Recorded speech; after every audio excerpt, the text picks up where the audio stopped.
Your true wealth is your time and freedom. Money is just a tool for trading your time. It's a container to store your economic energy until you're ready to deploy it. But the whole world has been turned away from real money and has been fooled into using currency. A deceitful impostor that is silently stealing your two most valuable assets, your time and your freedom. Welcome to the rabbit hole. We are entering a period of financial crisis that is the greatest the world has ever known. The wealth transfer that will take place during this decade is the greatest wealth transfer in history. Wealth is never destroyed, it is merely transferred, and that means that on the opposite side of every crisis there is an opportunity. The great news is that all you have to do to turn this crisis into your great opportunity is to educate yourself. I believe that the best investment that you can make in your lifetime is your own education. Education on the history of money, education on finance, education on how the global economy works, education on how all of these guys, the central bankers, the stock market, how they can cheat you, how they can scam you. If you learn what is going on and how the financial world works, you can put yourself on the correct side of this wealth transfer. Winston Churchill once said that the further you look into the past, the further that you can see into the future. This program is all about creating your own crystal ball, being able to gaze into the future, being able to change this crisis, the greatest crisis in the history of mankind, into your great opportunity.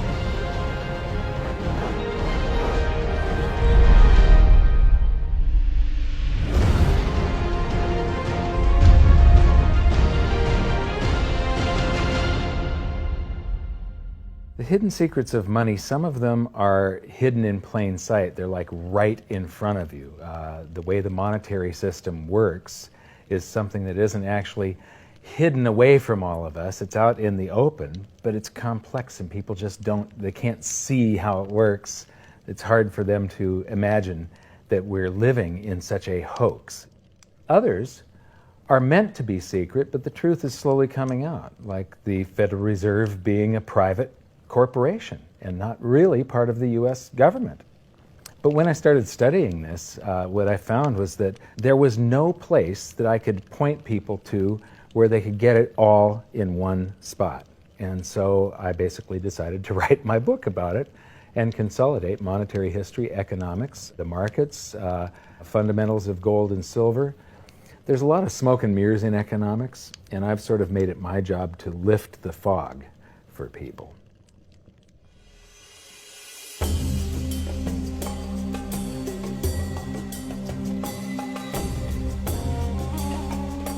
Welcome to Egypt. This is where it all began.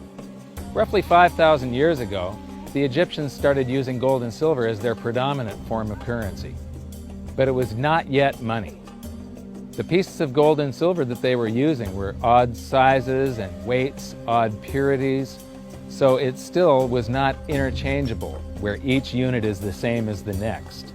This meant that nothing really had a price yet. You couldn't put a price of so many coins on something because they didn't have coins yet. Trade was still difficult. It was still a guessing game when it came to the exchange of values. One of the reasons that we are in the financial mess that we are today globally is that people do not understand the difference between currency and money. Currency is a medium of exchange, a unit of account. It is portable, durable, divisible, and something called fungible. Fungible means that each unit is the same as the next unit. A dollar in my pocket buys the same amount as a dollar in your pocket. Money is all of those things plus a store of value over a long period of time. Even financial planners, bankers, your accountant, they don't understand the difference between currency and money. The currency in your pocket is a medium of exchange. It's a unit of account because it's got numbers on it. It's somewhat durable, it's portable, it's divisible in that you can make change, and it's fungible. A dollar in my pocket buys the same amount as a dollar in your pocket. But because governments can print more and more and more of it, and dilute the currency supply, it's continually transferring wealth out of your pocket, out of your bank account, to the government and to the banking system. The reason that gold and silver are the optimum form of money is because of their properties.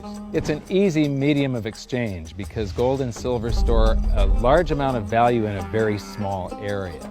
It's a unit of account. Pure gold has the same value all over the planet. So an ounce of gold buys the same amount here in Egypt as it would in China or in the United States. It's durable.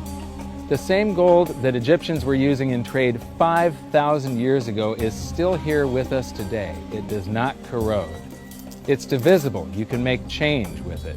It's very portable. You could use something like oil as money. It's just that you can't carry around a barrel of oil on your back. It's fungible. Pure gold is the same wherever it is on Earth. Pure silver is the same wherever it is on Earth. It's limited in quantity. That's the reason that it maintains its purchasing power. Governments cannot print it.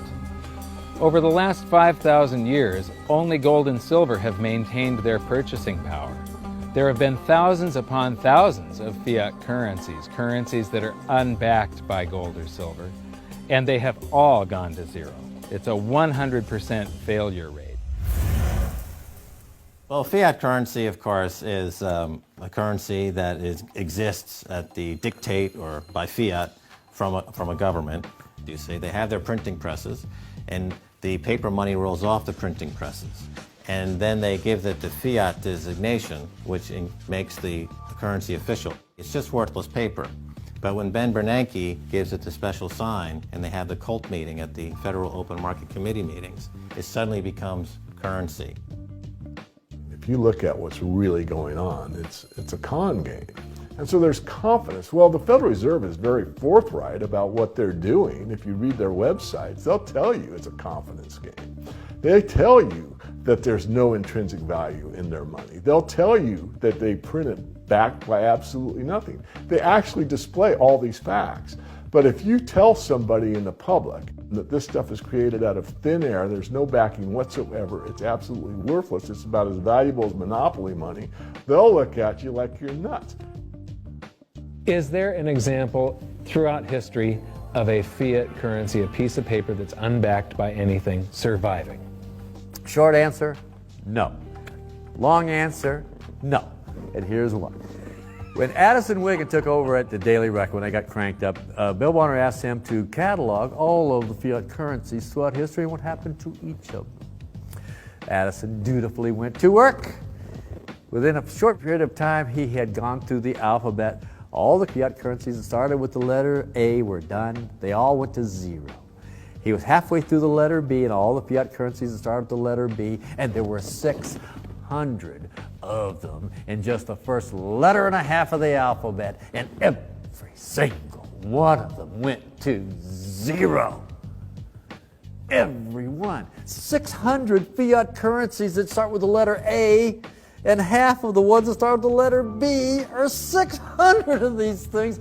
Not one ever came close. You think this one, the United States dollar, is going to be the first one after all that? I don't think so. No. No currency, fiat currency has ever survived. None. The thing about money is there actually is a fairly well accepted definition of what money is. The question is, as you apply that definition to particular things that people claim to be money, do they fit the definition? Well, just take the paper dollar, for example. How well does it perform those functions? Well, store of value. The dollar has lost 95% of its purchasing power since the creation of the Federal Reserve in 1913. So not very good as a store of value. One of the things I do is just a way to get the audience's attention is I have a slide, and there are 3 pictures on the slide. One is a pile of monopoly money. The other one is a pile of Federal Reserve notes, what Americans would call paper money. The other one is a solid gold American Eagle 1-ounce coin. And the title of the slide is, which of these is not like the other? And if you know the show Sesame Street, or you have children who watch it, it's one of the favorite vignettes in Sesame Street. And what it really is a kind of IQ test for 5-year-olds. They're supposed to look at the 3 things and look at characteristics and find the one that's not like the other. Well, I've shown this slide to groups of Ivy League university professors, and I've also shown it to, children, kind of 5 years old, my nieces and nephews and so forth. And when the professors look at it, they say, well, clearly the dollars are not like the others because gold has no role as money, and monopoly money is junk, and the American dollar is a store of value, so that's not like the other. But the children look at it and they say, well, the gold coin is not like the other because the other two are just piles of paper, and the gold coin is clearly something different. So my question to the audience is, who's smarter, a 5-year-old or an Ivy League professor? Before World War I, each note that a Treasury issued would say that there have been deposited with the United States Treasury $20 in gold coin payable to the bearer upon demand. The money was in the vault. The currency was a note they gave you that was a claim check, only a claim check on the money, the same as if you go to the dry cleaners and you give them your shirt and they give you a claim check for your shirt. The value is that shirt at the dry cleaners, not the piece of paper that says that you own that shirt. So our currency that circulated was the paper US dollars, and they were claim checks on money. The next hidden secret is the difference between currency and money. Money must be a store of value and maintain its purchasing power over long periods of time.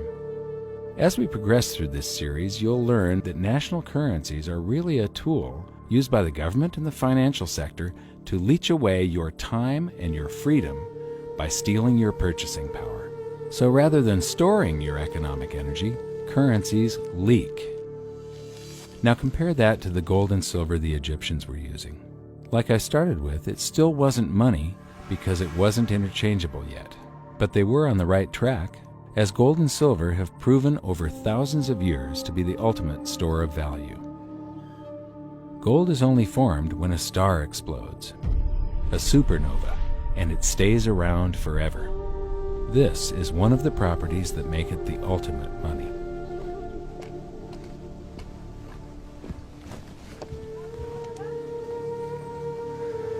People are amazed that after 5,000 years, the pyramids are still here.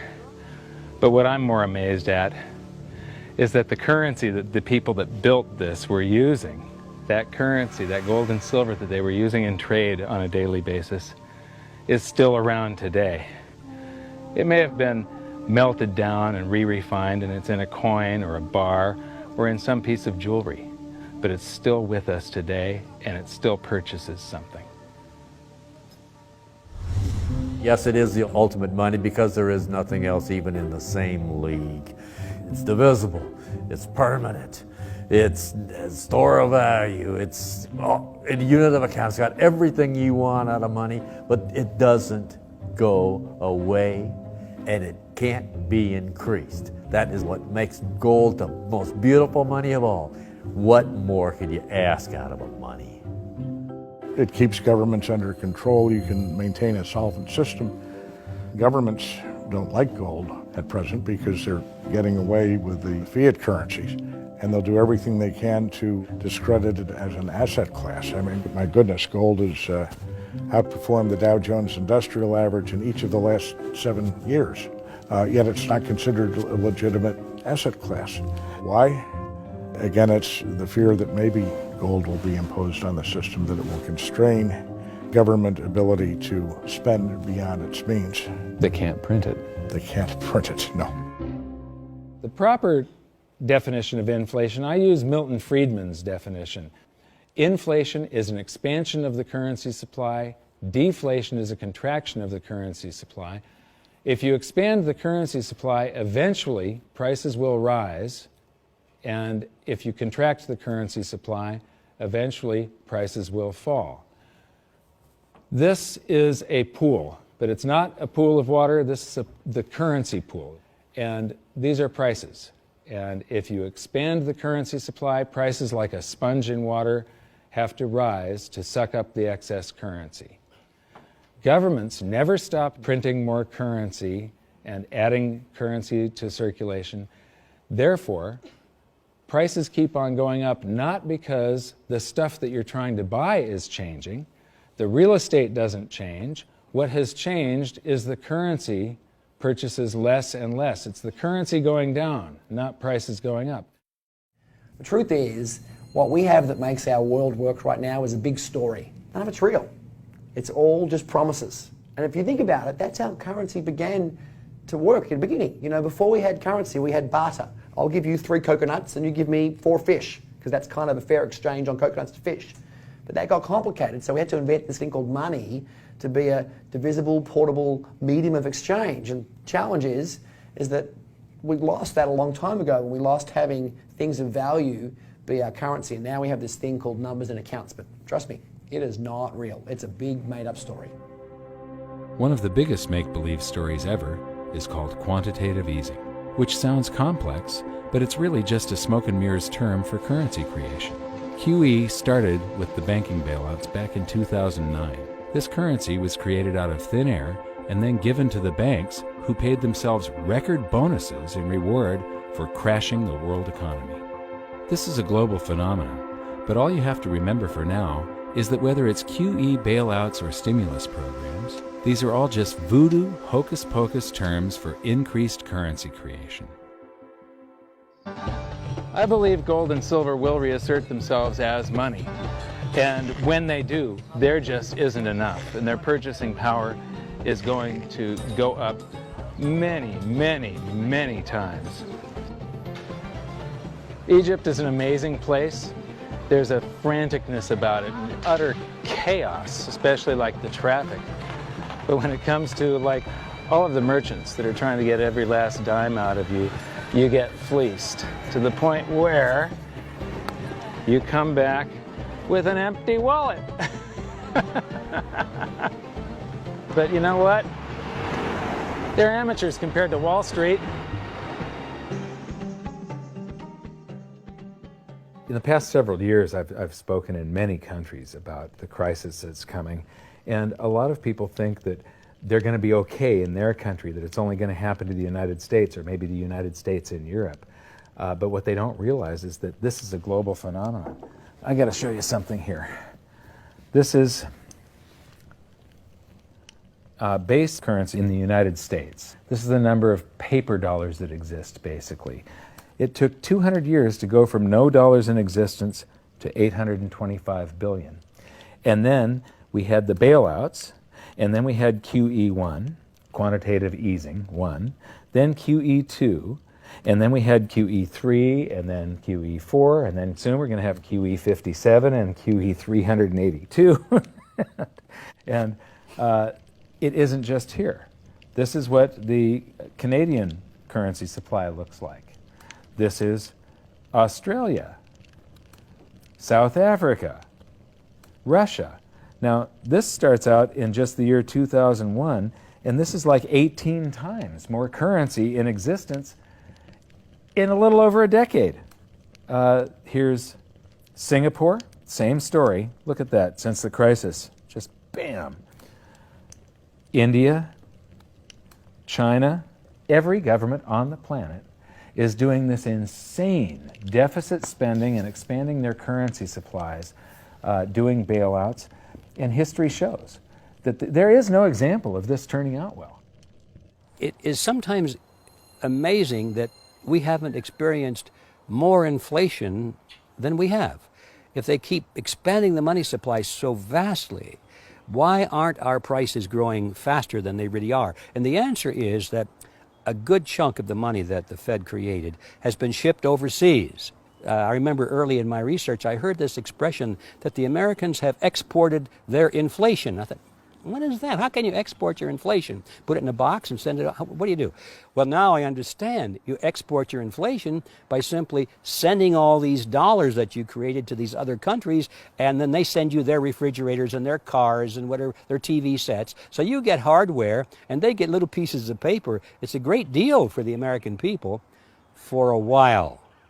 For a while. Sooner or later, all of those pigeons come home to roost. When the time comes, as it looks like it's now coming, when the rest of the world is saying, we don't want to play this game anymore, Uncle Sam's dollars are just becoming worthless, there are too many of them, we've got to find something else other than American dollars, then those dollars start to come back to America. People say, we don't want them anymore, what do we do with them? Once this revs up and we've got this little trickle of money coming back that we previously exported, once it becomes a flood and it starts to rush back, now we are getting our former exported inflation brought back to us, and then we'll see the quantity of money inside the United States grow much more rapidly even than the Federal Reserve can create it, because we're getting a previous money back. And that's when we will really see the tanking of the US dollar in terms of what it will buy. During the second round of quantitative easing, global food prices went up 60%. And this created a humanitarian disaster for the 2 billion people on Earth who live on less than $2 a day. These people were hungry to start with, they became hungrier, and some of them started overthrowing their governments in North Africa and around the Middle East. So quantitative easing was the spark that ignited the Arab Spring. So that's it. When you create money, you get some sort of inflation. It just depends on where the inflation goes. It's all going down, down, down. Peasants are reeling from a game of coins and crowns. Given the premise that you have a permanent underclass or poor class, and how does inflation affect them disproportionately, it affects them basically in the percentage of their income that goes to food. And we see this as a ratio, and we know that there are some danger points. For example, in Egypt recently, once that ratio got to 40% of income going to food and the price of food rising due to inflation, when it got to 40%, that's historically a point where people actually stage a revolution. And that's exactly what we saw. The French Revolution, similarly, was all around the price of food getting to a certain critical point where people simply, the risk-reward for revolution was favorable toward revolution. When they print it up, then it all goes down. Well, exactly right, because when you have a runaway inflation, it's punishing the very people who are most productive in society. In other words, the people that produce more than they consume and save the difference. The problem is that those productive people, the savers, save in their national currency. And unfortunately, the national currency is just a fiat piece of paper at this point. So when it's destroyed through runaway inflation, that $100,000 that you were hoping to retire on doesn't exist. And the things that you were going to buy with it and provide for others don't exist either. Now what are you going to do? So that all seems pretty scary. However, this is going to happen, and you can only play the hand that you're dealt. But the great news is that gold and silver always end up doing an accounting of the expansion of the currency supplies. Basically, the will of the public and the free markets. When governments do this kind of stuff to their currency supply, they debase it. Eventually it comes back in inflation. People sense the loss of their purchasing power. They rush back to gold and silver, and they bid the value of the gold and silver up in the country until it meets or exceeds the value of all the currency in circulation. This is a process that's been going on over and over again throughout history, except this time it's happening on a global scale. It has never before happened in all countries at once. And that means that this is the greatest wealth transfer in history.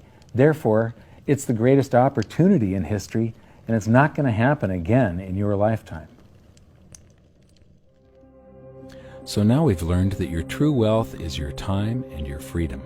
Money is a trading tool that stores the economic energy that is your time and freedom, whereas currencies leak them away. Gold and silver are the ultimate money simply because of their properties. Fiat currencies are based solely on confidence and always return to their intrinsic value of zero. Governments don't like gold because it imposes restraint. Rising prices are a symptom of an expanding currency supply, and gold and silver always account for an expanding currency supply. So that's it for this episode. Join me next time as we begin to investigate how monetary history just repeats and repeats, and how gold and silver always win the battle between currency and money. Until then, my challenge to you is to stop calling currency money. It's a crucial first step towards setting your mind free of all this economic voodoo and changing your context. You can learn more by watching the bonus features on our website, and if you have any questions, you can post them there, and we'll answer some of your questions in future bonus features. So good luck, thanks for watching, and we'll see you next time.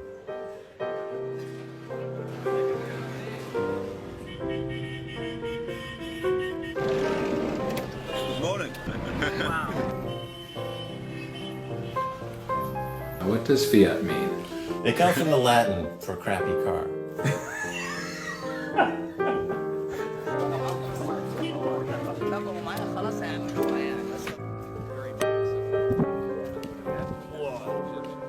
In the desert in a suit. My camel died. You're not too sure about that, are you? Huh?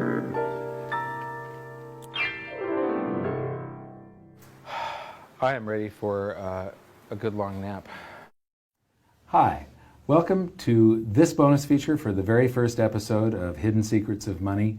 And this is currency versus money. So that's the major topic that